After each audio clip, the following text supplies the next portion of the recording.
Good morning students, class 7।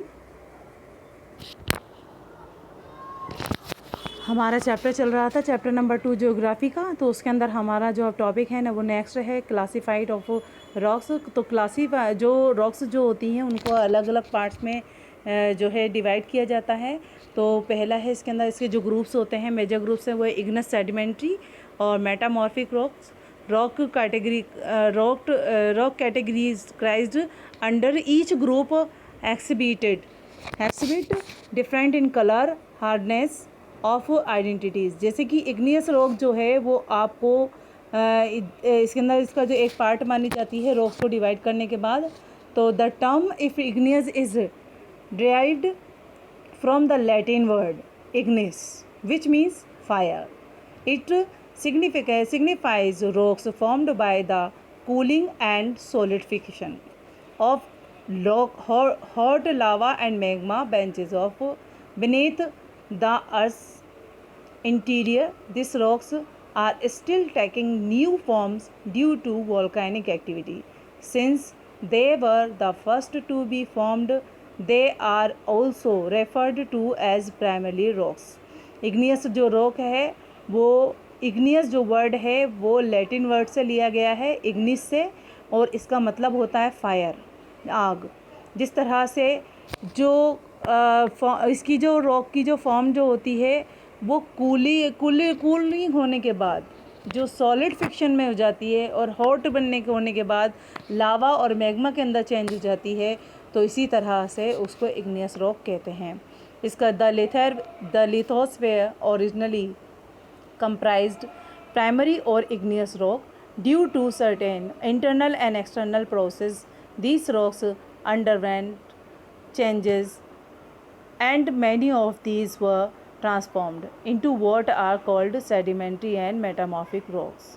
जिस तरह से लिथोस्फेयर ओरिजिनली रूप से कंप्राइज होती है प्राइमरली इग्नियस जो रॉक्स होती हैं उसमें, और इसी तरह से इसका एक्सटर्नल और इंटरनल दो प्रोसेस होते हैं। इसके अंदर अंडरवेंट चेंजेस जो भी होते हैं और जिसको ट्रांसफॉर्म्ड करने के बाद इसको सेडिमेंट्री और या फिर मेटामॉर्फिक रॉक भी कहा जाता है। On the basis of originate rocks में be classified as follows. Lava is the molten material.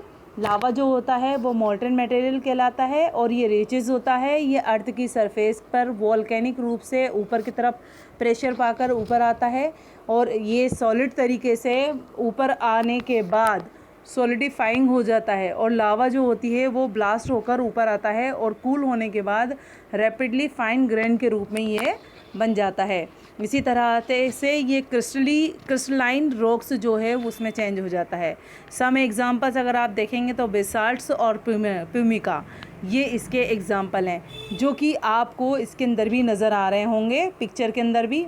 इसी तरह से ऑकेजनली द मोल्टन मटेरियल और मैग्मा में cool and solidify belong the earth surface. जिस तरह से आपको ये नज़र आ रहा होगा कि ये जो बेसाल्ट्स है और प्यूमिका है ये तो एक्सट्रिंसिक रॉक्स हैं, और इंट्रिंसिक रॉक्स जो हैं वो ग्रेनाइट और डोलरेट हैं।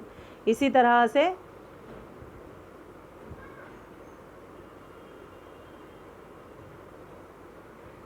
टू फॉर्म इंटेंसिव और plutonic rocks as well as the molten material within the earth cool slowly large crystal और कोर्स ग्रेनाइट। देखिए आपको ये नज़र आ रहा होगा कि इस पिक्चर के अंदर जो आपको ग्रेनाइट और डोलराइट जो नज़र आ रहे हैं ये इंट्रूसिव रॉक हैं, और ये रॉक्स जो होते हैं वो अपनी फॉर्म्स जो होते हैं वो हीट पाकर ये पिघल जाते हैं। सेडिमेंट्री रॉक्स जो होती हैं वो आपको शायद पिक्चर के अंदर नज़र आ रही होंगी।